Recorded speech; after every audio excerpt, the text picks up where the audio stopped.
Hey, this is Swaggers doing a video review of LA Noire for GameGuideCentral.com. Now, I think we're all going to agree that Rockstar knows open world games. No one can really argue with that. From Grand Theft Auto to Red Dead to now LA Noire, you know, they make games with big areas and they do it rather well. Just to start off, some of the major positives of this game is that the visuals and voice acting are just spot on perfect. The scenes play out smoothly and look gorgeous, and they advance the story perfectly. It's really interesting to see kind of a detective type game, you know, really punch out this genre, you know, out of like the CSI games. Not that there's anything wrong with them, but to really get a full-on detective game has been great. The only problem is it does get a little repetitive.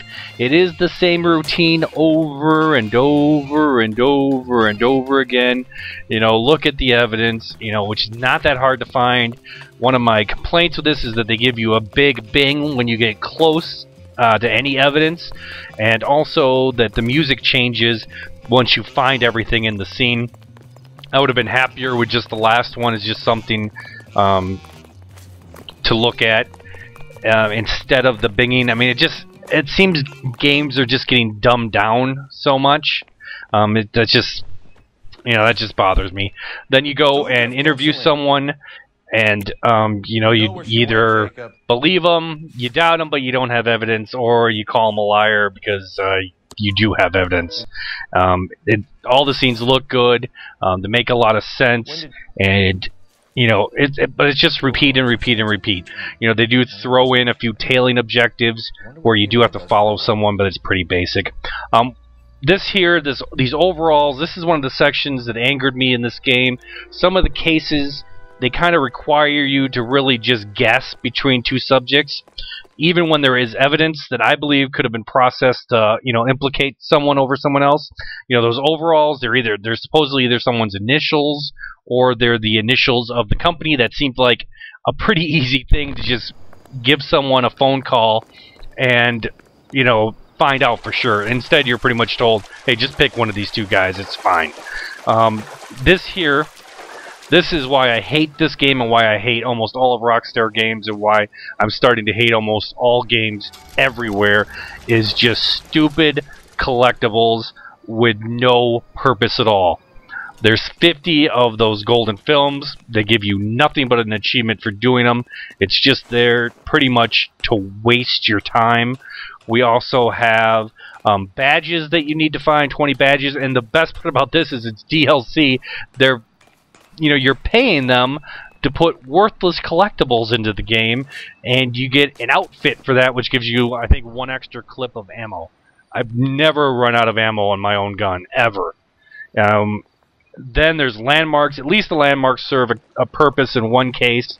You know, they do a little thing, but I mean, it just all boils down to me running around these huge worlds looking for just worthless trinkets, and it's just a wasted time. And all the developers are doing it now, and I hate it. I hate it. These things are fine. Collectibles are fine. Finding things in a map are fine when they serve a purpose. Infamous 2 has 305 blast shards you have to find. I mean, that's insane. But at least they increase your max energy, which is a very useful addition to the game, and they show up on the mini-map there. What I'm looking at here is an ambulance. Why am I looking at an ambulance in a detective game? Because there is also a collectible / achievement / trophy for driving all 85 cars. 85, that is correct. Some of them, like the ambulance and the fire truck here, they're in set locations. That makes sense to me. I'm okay with that. I mean, not really overall okay, but it's better than the fact that probably 50 of these cars you're just going to have to luck upon driving around the city. And if you do damage to your car while you're driving around the city, it counts against your case. So this is all stuff you have to do after you've played the game, because you can't really do any of it while you're playing the game. Otherwise, you're going to hit something, you're going to bump something, and you're going to have to redo the whole case to get the 5 stars. There's also 15 hidden cars. So these cars are really cool. They're really neat cars, and you unlock them as you level up, and they automatically appear on the map. The problem is they appear scattered all over the city. Once you unlock them, like here, I'm like, I don't think I've gotten that car. Come back here. Come back here, dude. Dude, citizen, I'm a police officer here. Come on, get out of your car. I'm commandeering your car. I don't think I've ever driven it, and I need to drive it. Police emergency. Yeah, police emergency. The emergency is I have to get this stupid achievement.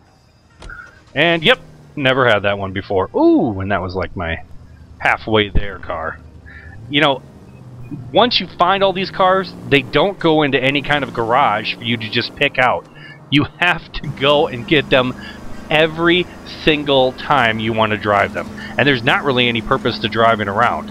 So there's zero purpose to these. I'm just trying to hit people here because I'm mad at the fact I have to drive cars around and find other cars that serve no purpose. Add to that the fact that whenever you finish any, even if you found a car you liked, anytime you finish any kind of case thing where there's a cutscene, your police car is automatically back there and you lose the car. So you've just wasted all this time like, oh, look at this hot rod. This is pretty cool. I'm going to chase down criminals in this hot rod. No, they're going to take it away from you after like 2 minutes for absolutely no reason. The only fun is to run things over. You can't kill anyone.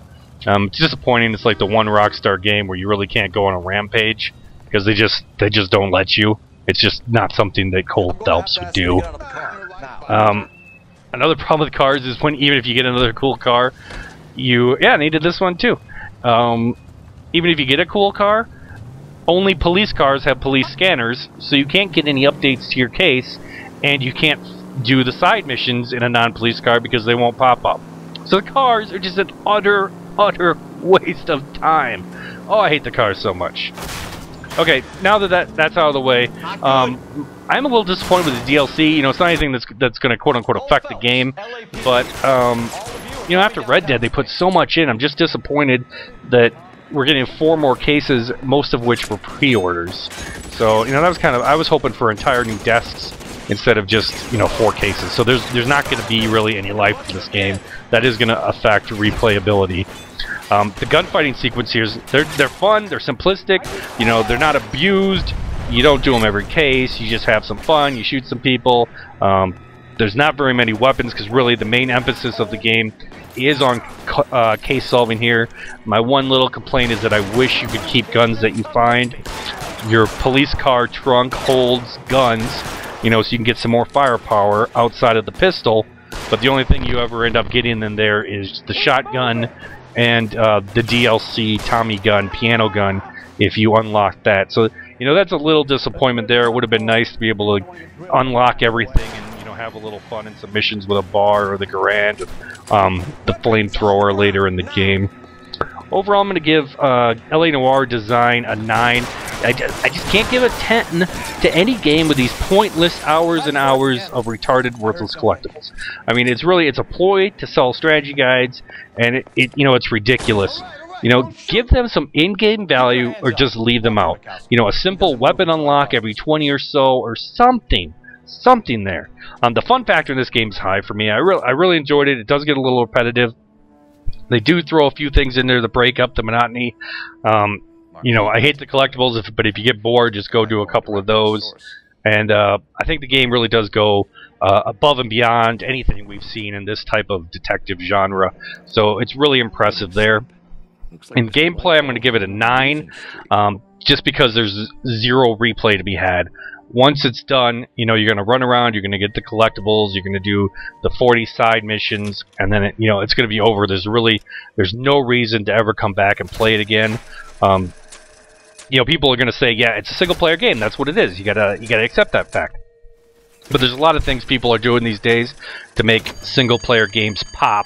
Like, you know, score-based challenges, you know, racing, you know, something. There's something they could have thrown in there to kind of give it a little, hey, a leaderboard for most headshots in this mission. You know, something. Something can be put in there to kind of give it a longevity where you can go back and forth with your buddies in it. This just, there's no reason I mean, if you really love the game, obviously you can come back and play it, but as a hardcore gamer who's looking for the next big thing, there's not going to be any reason to come back to LA Noire. LA Noire does get a 10 in presentation. It's just a beautiful game. Great voice acting. Any jumping in this was my recorder. I was having some recorder problems when I was doing these guides, so any kind of jumping or tearing you see is all on my end. It wasn't on the screen. It's just my computer was freaking out on me there, so there's no complaints in the audio-visual department in this game. So that gives LA Noire overall a 9.25. Comment, tell me what you thought. Agree with me, disagree, it's all good, and I'll come back and talk to you. I'll come back and forth on it, make some comments too. GameGuideCentral.com, that's our main website. Walkthroughs, just full-on guides. If there's anything in a game that needs to be shown, we're going to show it to you. And also reviews, previews, just tip sheets, that kind of stuff. GameGuideCentral.com. Thanks for watching, guys.